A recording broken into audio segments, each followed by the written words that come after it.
Want to know why? Ask how.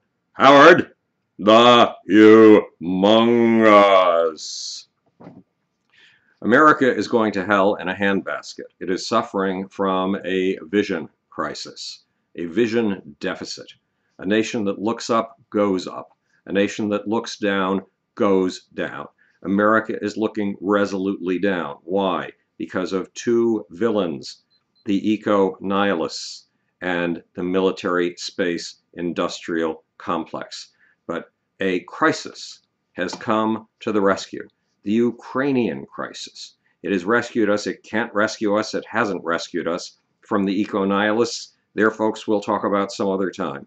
But it may well rescue us from the space military industrial complex. Why? Because America hasn't had access to space on American vehicles since 2011. That's 3 years ago. How does NASA plan to get us into space? Well, NASA wants to use private industry, but 4 senators who are backed heavily by the military space industrial complex have blocked NASA at every step of the way. First, President Obama in 2008 announced that he was going to allocate $6 billion to private space. And the military space industrial complex used its small army of lobbyists and PR people in Washington, D.C. to convince the American people that Obama, who was about to invigorate space, was instead killing space. And they did a very successful job. George Bush had created something called the Constellation program. It was a monster rocket. The guy behind it, the head of NASA at the time, who was a madman, I bawled him out once for destroying the hopes of the American people, called his program Apollo on steroids because he was shattered when he was a kid and the Apollo program had been ended. So he wanted to do an even bigger version of the Apollo program. The problem was he was using old-fashioned technology to achieve old-fashioned goals. Meanwhile, Elon Musk, a guy who comes rocketing out of these videos time after time after time as the next great American hero, came to America's rescue. He put together a rocket company that was capable of modernizing rocket engines, modernizing the production process of rocket engines, modernizing the production process of mass production, taking it light years beyond Henry Ford, and turning out rockets at a cost that the military space industrial complex could simply not compete with. Nonetheless, the military space industrial complex, through its senators, made sure that it got $3 billion a year of NASA's money.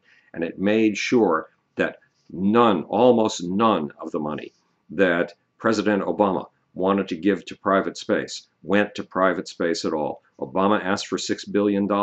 Instead, the people in private space were given between $200 and $400 million a year, which is chump change in NASA's term. What in the world do we mean by private space? Is there such a thing? Yes. It's Elon Musk and a bunch of competitors, but Elon Musk is so far ahead of the pack that it's ridiculous. With his current rockets, Elon Musk is able to get things into space, like the capsule that he's about to dock for the 4th time with the International Space Station, the capsule, the Dragon capsule, that will carry cargo, several tons of it, up to the International Space Station. Will pack on board used science experiments, and will bring those science experiments safely back to Earth so they can be analyzed. And then we'll be ready for reuse. NASA won't allow the reuse of these capsules, but these things could be reused, saving a small fortune. Elon is about to go even further. Instead of cutting the cost of access to space by 40%, he's about to cut it by 99% because he is about to test his first fully reusable first stage of a rocket, something that will save roughly $100 million per launch. $100 million per launch, and will bring the cost of access to space down dramatically. Meanwhile, the 4 senators, Barbara Mikulski, Bill Nelson, Richard Shelby, and Orrin Hatch, they are punching through this giant rocket to nowhere that will cost roughly 380 times what Elon's rockets will cost in order to get stuff to space. 380 times as much money. And this program is swallowing, it's called the Space Launch Vehicle. It is sucking up all the oxygen in the room. So where does the Ukrainian crisis come into all of this? Well, first of all, it turns out that ever since 2011, America has only had access to space on Russian rockets, on Soyuz vehicles. And with Vladimir Putin looking us in the eye and threatening militarily, already having used his military to peacefully take over the Crimea after a democratic vote in which the Crimeans said they wanted to be part of Russia, not part of the Ukraine. He's massed between, it depends on whose estimates you're listening to, between 30,000 and 100,000 troops on the Ukrainian border, and he has said that he wants the Ukraine. He has said that he also wants Belarus. And the other former states that were once upon a time part of the Soviet Empire, the Soviet Union, are quaking in their boots. What does this mean for our access to space? Vladimir Putin is acting like our enemy right now. Do we really want to be dependent on him for getting our own astronauts into space? Well, guess what?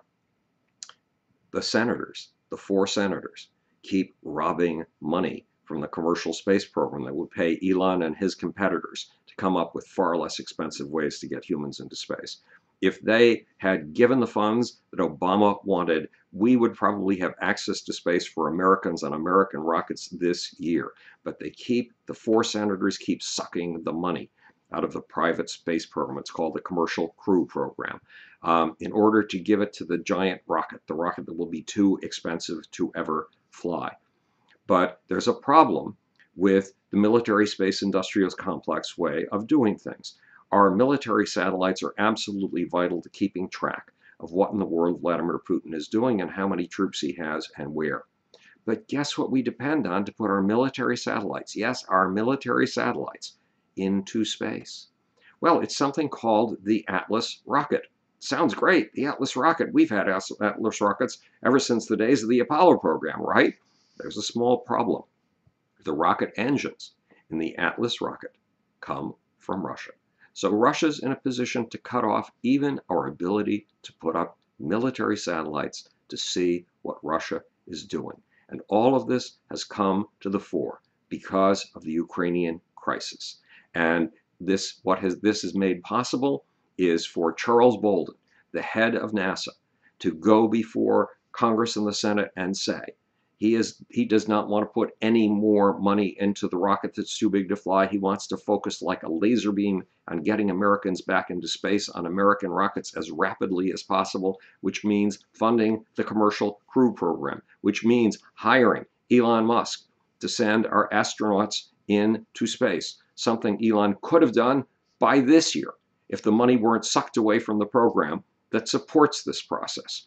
But if the money is fully funded, we could get Americans back into space by as early as 2016. That's not early enough. But guess when humans would be taken to space? By the rocket that is eating up all the oxygen, the rocket to nowhere, the rocket that's too expensive to fly. 2022. Charles Bolden has at last been able to stand up to the bullies in the Senate. And let us hope that Charles Bolden gets his way, because it is humiliating not to have access to space on American rockets. How do I know? I'm an American. And access to space on American rockets means everything in the world to me. In fact, I want to see us garden the solar system. I want to see us green the galaxy. The Ukrainian crisis may well be a savior of our efforts in space and will help us look up, not down. Will help return us to having a vision of a future that is bright and glorious and filled with a paradise we can spread around the planet for our fellow human beings. Thank goodness for the Ukrainian crisis. This is Howard the Among Us speaking to you from the future. It's your job and my job to make, or want to know why? Ask how. And now for my incompetence at the off button. I think I've found it.